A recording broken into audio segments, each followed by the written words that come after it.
can't tell how someone feels just by looking at them or what they share online. To the outside world, our lives may look perfect, even if in reality they aren't. I'm always worrying about doing well at school, and with the end of year test coming up, I'm not sure how much longer I can cope. My thoughts swarm around my head, sometimes keeping me up all night. Some days it's just all too much, and I feel like I'm lost in space. When I did badly on one of my tests, I just about kept it together until I got home. Then I broke down crying in front of my mum. She listened for a bit, and then she told me that, just like physical health, we all have mental health. It's our feelings, our thinking, our emotions, and our moods. She then said that feeling down, angry, and stressed is a normal part of life, just like it's normal to feel happy, confident, and carefree sometimes. We all have positive and negative emotions that come and go based on what's happening around us. These are everyday feelings. Good mental health means experiencing negative emotions. It's not always about being happy. Mum can relate to the feelings of stress. So when Mum suggested I take a break from everything and do something I enjoy, I actually took her advice. So I made myself a hot chocolate, snuggled up in a duvet and watched a film. And you know what? Afterwards I felt so much better. Mum should take her own advice. Most of us only ever share the good things. We don't like to share how we really feel. Every morning when I wake up, negative thoughts stream through my head. Getting out of bed and pretending I'm okay takes all the energy I have. As the day goes on, the negative thoughts turn from a stream into a river. The water rushes through my head so loudly it's hard to concentrate in lessons. And some days it's so bad it feels like a waterfall that's trying to pull me over the edge. Everything is so overwhelming.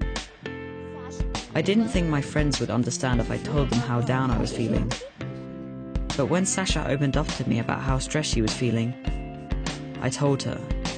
I wasn't sure how to bring up how I'd been feeling, so I started by saying that I didn't feel like myself. Just her listening made me feel like she understood. She told me some things that had helped her, so I tried them too, but it didn't make much of a difference. Even when I tried to be around my friends, I felt alone. The things I used to enjoy weren't fun anymore.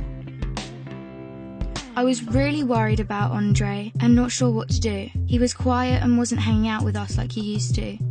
So I asked our head of year for some advice. He suggested I get Andre to speak to him since his negative feelings weren't going away. I didn't want to speak to our head of year, but I also didn't want to keep feeling so down, so I went. He said that sometimes we have overwhelming feelings that can be more intense than our everyday feelings. These feelings hang around for a long time and change the way we feel, think, and behave. They can stop us doing what we want to in life. That's what I was going through. He also said that if we're physically unwell, we let people know, we ask for help. It should be no different with mental health. Sometimes our overwhelming feelings are brought on because of things in our life. Sometimes they happen for no reason at all. After hearing this, I felt much less alone and it felt good to talk. Scientists have found exercise can help when you're feeling low, so our head of year encouraged me to sign up to the school football club, which Sasha was already in. I still have days when the river is there, but now I'm beginning to understand my mental health. I'm learning how to cope.